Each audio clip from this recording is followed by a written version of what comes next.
So if I could come to you first, you mentioned VAT there, and we're hearing about some of the imbalances within the budget. Now everyone knows about the £90,000 VAT registration limit, and it's a real cliff edge, and lots of industries complain about that. But there's a particular quirk here, isn't there, with an employment-heavy industry where you're not able to claim those VAT charges back to the same extent that others might be. Could you just walk us through that? Yeah, I'll just give you the figures in terms of what's happened with faux self-employment so far, or self-employment in the sector. We were around 300,000 people in the sector, service-based in 2015. We're now at 230,000. There's 70,000 people disappeared.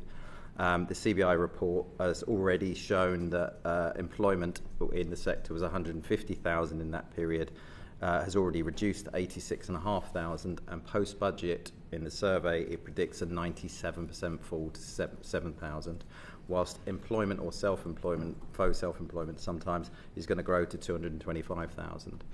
The unique problem that we have in this industry is pretty simple. Most of the other things are across the rest of the service sector, across the rest of retail. Most of them don't worry about us. 60% of our costs are labour. If you increase labour costs in the way that NICs were increased, and that's been done by successive administrations, you hit our businesses 5 times harder than other retail.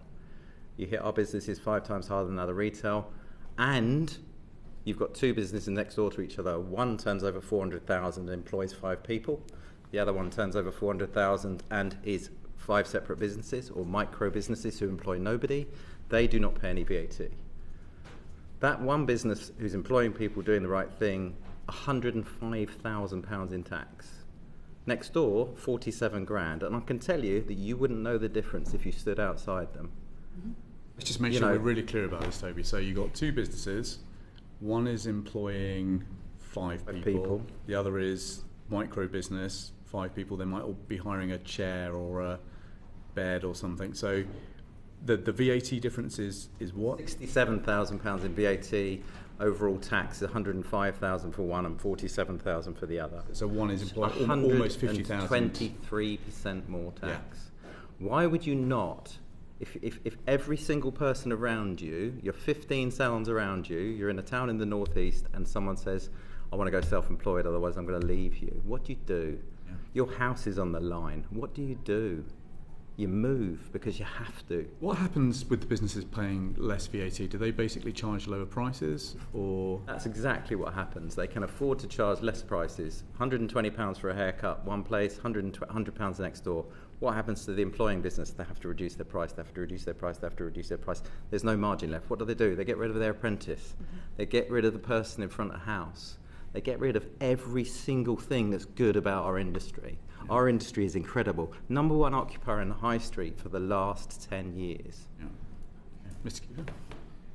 You're painting a picture here where people are effectively being driven away from VAT. They're actively seeking to avoid it then. So they are doing, as you say, the wrong thing. Is that quite a common story? I'm not saying they're actively doing it. I'm saying there is absolutely no choice in certain circumstances. If there's absolutely no choice, what do you get? You get a society where people are treated like the woman who came to work for me recently, who was told, sign this chair rental contract. Don't worry, it's just for tax. Patted her on the head. She came to me not very long ago and asked for a job. She was getting paid £7 an hour because you've created a whole town. There's a whole city in the southwest where not one barber in the whole city employs barbers. Not one. Guy puts himself through college. Guy puts himself through gets his Kickstarter loan, gets all of his things. He goes in, he does a 12-hour shift, he's told what to do. He earns 36 quid. That's where this goes, right? If you don't protect worker rights, that's where this goes. If you have the imbalance in the system that we have right now and you don't level the playing field, there will be no employees left and there will be no employment workers' rights bill.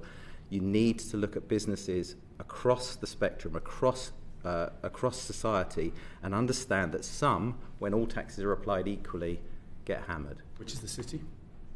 I will tell you later, because it will protect the anonymity of the person private business. What I'm talking about.